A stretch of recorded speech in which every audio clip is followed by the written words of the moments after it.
and welcome to The Realm. I'm Dr. D. I bring the strategy. And I'm Dr. K. I bring the psychology. We are business psychologists and your guides to the executive realm, where we bring strategy and psychology together. So you can bring your best to your C-suite, your teams, and your customers. Today, we're talking about managing virtual teams. Virtual teams are much more commonplace today, and organizations are facing decisions about continuing remote work, moving to hybrid, or back to in-office. What are the tactics and strategies to get the most out of your teams with virtual members? Let's get to work. Dr. K, as someone who runs a practice virtually, what are some of the benefits and challenges you found when operating your business remotely?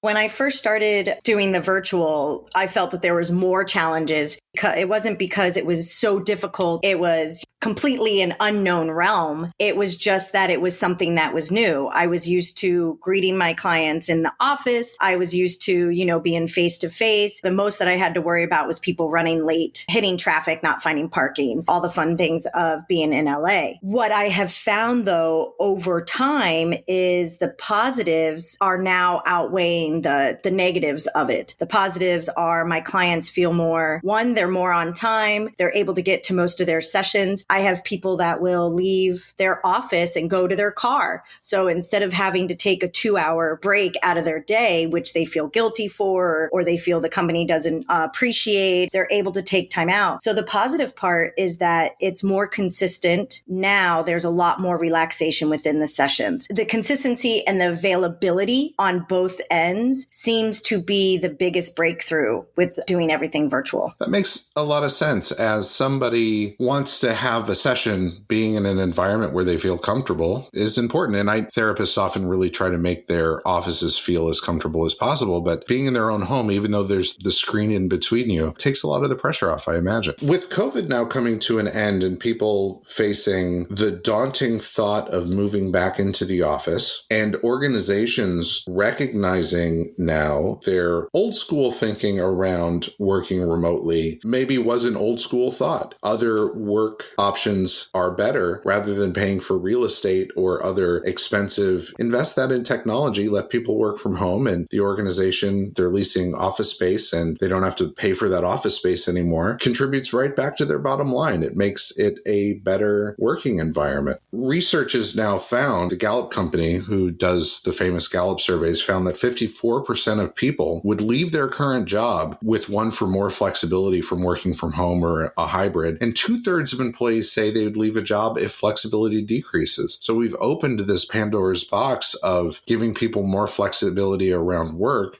I wonder if that is really going to influence the way that people think about it. I can tell you that business leaders that I've talked to and worked with over the past several months have said that they're really concerned they're going to lose key employees because they're going to require them to come back into the office a couple of days a week, which the hybrid model seems to be the most preferred. It gives the good balance of flexibility of working from home and having structured in-office time and the social benefits, the shorthand benefits of working together. But how do you deal with an employee who just says, I'm not going to do it? What are you going to do? Fire me? There are employees out there that are calling companies bluffs that say, hey, we want you to come back into the office. And an employee will turn around and say, well, it's impacting my well-being. I am not going to be as productive. I don't work well in the corporate environment. But when you're trying to manage a team cohesively, you can't have one or two employees who refuse to follow the rules. You have to hold them the same level of accountability as you do to anybody else. And your strategy for having people in the office, whatever that is, if that's full-time or fully remote or hybrid, you have to treat everybody the same way. This is going to be a challenge for leaders and for organizations. What are the appropriate steps to take when people are admitting I did better, even if they were high performers before, if they admit,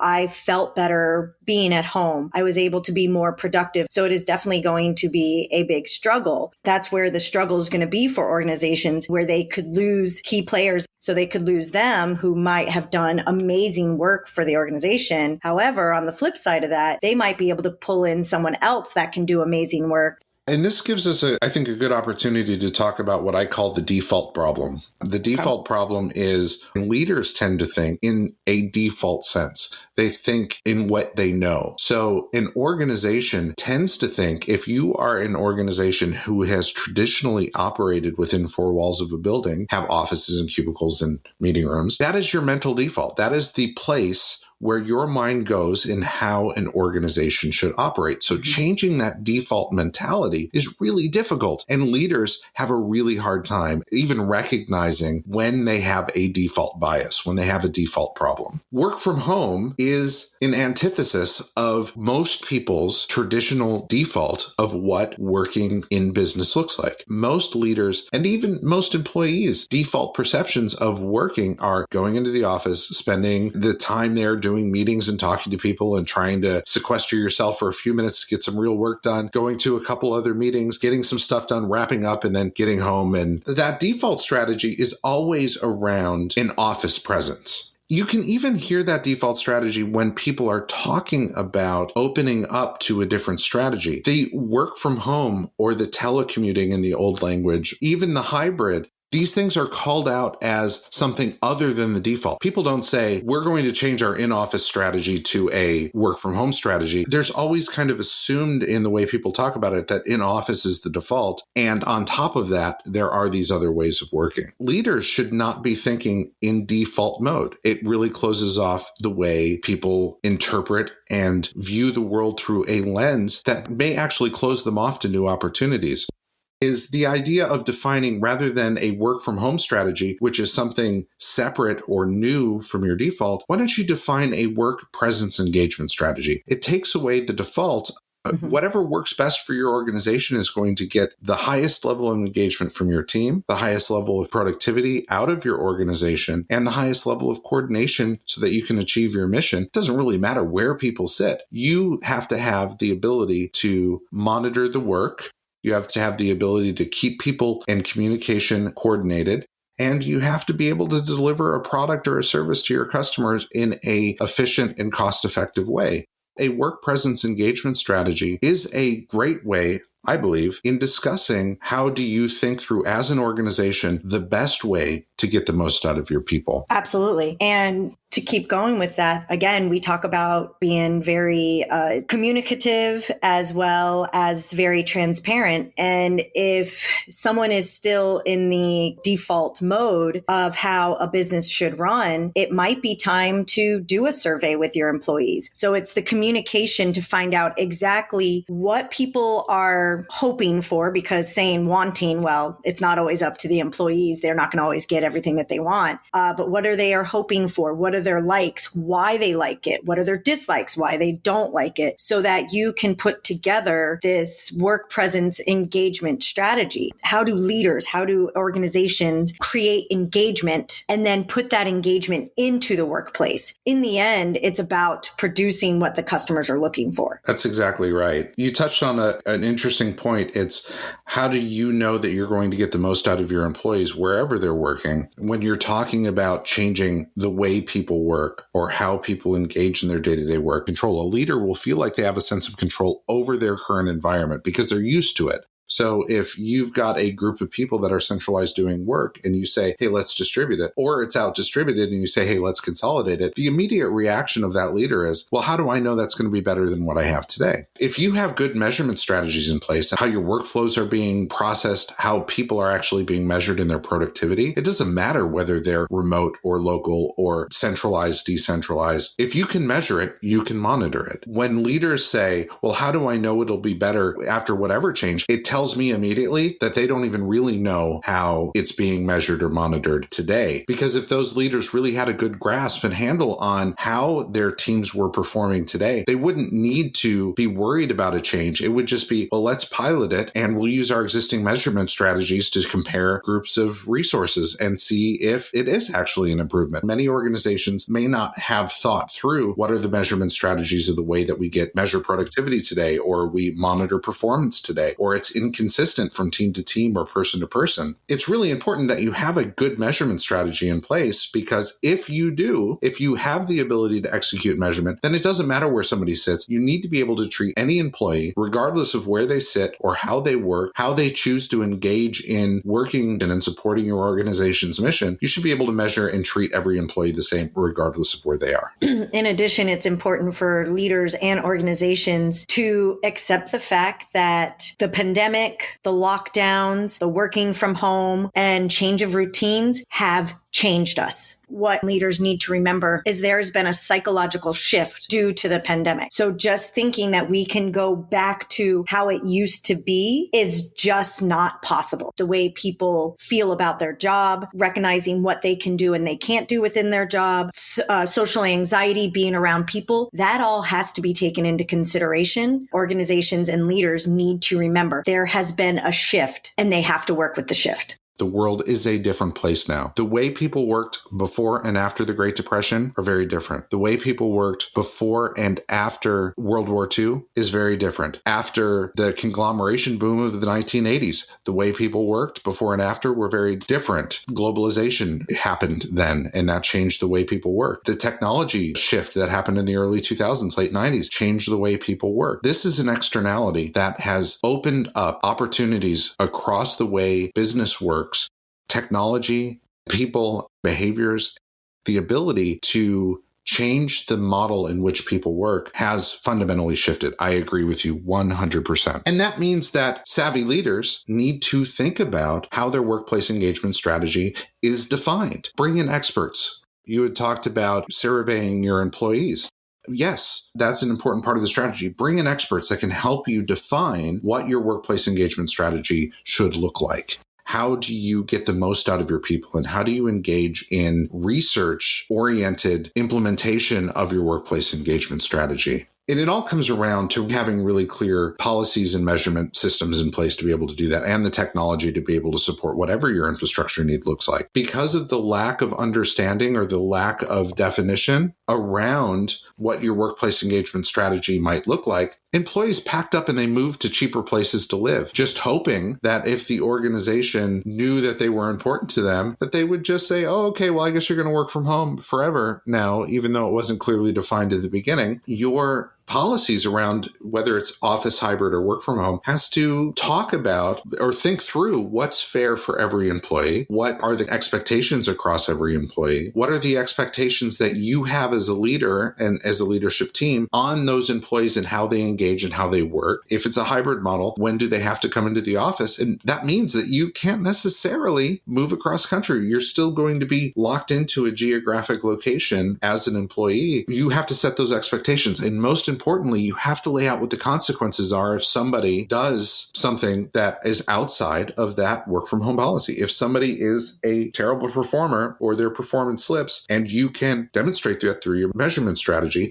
you have to lead and hold the team member accountable for the benefit of the organization. If somebody ups and moves to another state and your organization doesn't have the taxation structure to be able to pay employees in other states, and it adds a level of complexity that the size of your organization doesn't permit, then you're going to have to let that employee go. It doesn't matter whether they're a good employee or an underperforming employee. Even if they are the best employee in your organization, you have to hold that team member accountable to the same thing that you're going to hold any other team member accountable to. And I think that's where leaders and leadership teams are struggling right now. In the urgency of the pandemic, people had to react and respond, which was good. But now there's some cleanup that has to happen after the fact. And how do you approach an employee who refuses to come back into the office when you're requiring a hybrid strategy or a full in-office strategy? It's going to be a little bit of a battle for both leaders and employees. Employees have to remember this is still an organization. This is still a company. This is not your personal business. This is not your company. And they are going to set some policies, they're going to put together a new culture. Unfortunately, it may not coincide with what an employee wants. So it's also a decision outside of the leaders. It's not just the leaders get to decide. The employees have to decide what is best for them as well. And that's, not only is that the struggle for the leaders on figuring out what they're going to do if an employee decides that they never want to come back into the office, it is also up to the employee to process through what's the best choice for themselves, for their family,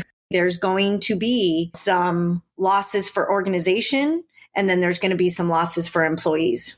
Absolutely. There is going to be a lot of migration. Just as a person may no longer be a good fit for an organization culturally, it doesn't matter how good of an employee that they are. If the organization doesn't fit, whether it's from a leadership perspective or from a person perspective, or an employee, if you're a leader and an employee doesn't fit within that structure anymore, you have to take action. You have to align your team so that your organizational need and the people that are filling the roles within that organization are aligned. It's absolutely critical. If people refuse to follow the policies or the intention of the organization, it's time to make a change. And if you are a leader or an employee in an organization and you feel like your organization has shifted to such a degree that it's not the same company that you were part of when you joined, and it's not a company that you believe you're going to continue to be a good fit for, then go find an organization that you will be a good fit for. Every person who is employed in an organization, they have things that are holding them back from making a reactionary change to the way that they work. Maybe it's tenure, maybe it's comfort, whatever it might be. But the reality is you have agency. If the organization is no longer a fit for you, it would be in your best interest to find a new place. And if you are a leader in an organization and you have an employee or 2 or 10 who are no longer a fit for the culture and the structure and the workplace engagement strategy that you have defined for your organization, you have to make a change.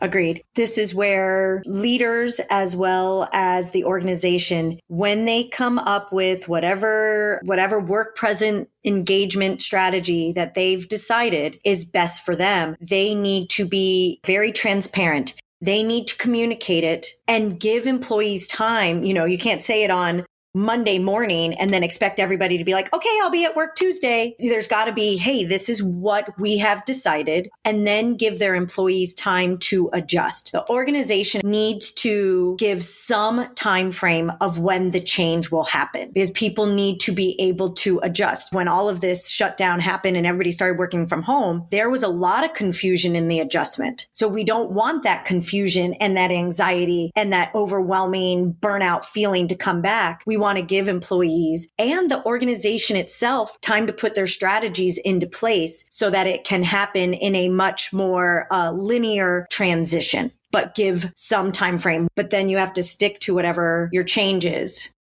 Yeah, it took 3 to 4 months at the beginning of the pandemic for people to be able to figure out what to do, adapt to the change, and get systems in place. Organizations were cobbling together ways to continue to do business, but folks didn't really settle in until pandemic started in January, February. Things really started locking down in March. It wasn't until June or July before organizations really started to get their feet under them and working well together as a team in whatever that new environment is. It's probably a good model for thinking about coming back. You say, look, we're beginning a 4-month transitionary period, but by the end of this 4-month, we're going to hold everyone accountable to these policies. So if you moved out of state, you have 3 or 4 months to move back into state. If your workplace engagement strategy requires in-office time, or you're going to have to figure out how to commute to this location once or twice a week, consistent with our policy, or we're sorry, you're no longer a fit for the organization. But give people time to make the right choice to come back to the organization. A 2-week time frame might not be enough time to ensure compliance to your organization.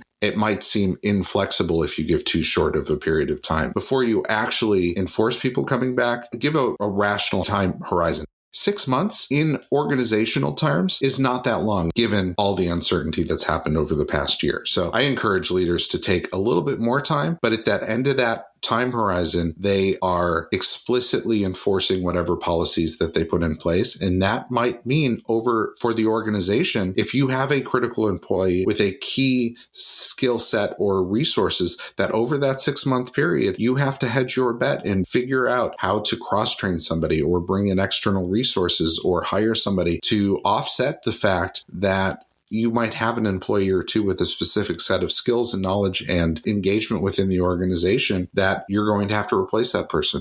A longer time horizon also gives an organization to plan for those contingencies. Absolutely. So, Dr. D, totally agree with you. What can leaders take away from this discussion today? Well, it's important to define your organization's work presence engagement strategy. Make sure you have clarity around who, when, and how your teams should be managed when expanding or formalizing your remote work approach. Set clear expectations around your work presence strategy. Make sure your team members and team leaders understand the expectations, boundaries, and requirements of the model, and be prepared to hold the line and hold people accountable.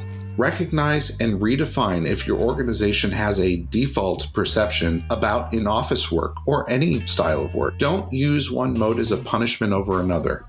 The goal is collaboration and execution in support of your mission. Don't let leadership and measurement gaps lock you into operating a certain way. Regardless of your organization's strategy, expectations and accountability should be the same across work modes. What makes good, effective in-office leadership is very much the same for managing remote work. Engage the intangibles like courtesy, thoughtful check-ins, and respect, and manage with consistency. That's really what's important. So, Dr. K, what's on tap for next week? Well, next week, we will be talking about imposter syndrome. Why do people sometimes believe they are not as competent as others perceive them? It is a common feeling among newly promoted to next-level leadership roles. We will explore this feeling of self-doubt and how to settle it within yourself and how to support team members who may experience it themselves. And let me tell you, this is a topic that I often talk with clients about on a consistent basis. And there are many strategies that I work with clients on a consistent basis that have helped to at least settle this imposter feeling. Really looking forward to that discussion. And to all of you joining us on this journey to the realm, thank you so much. I'm Dr. D. And I'm Dr. K, and we are looking forward to your next visit to the executive realm. Bum, bum, bum. Yeah.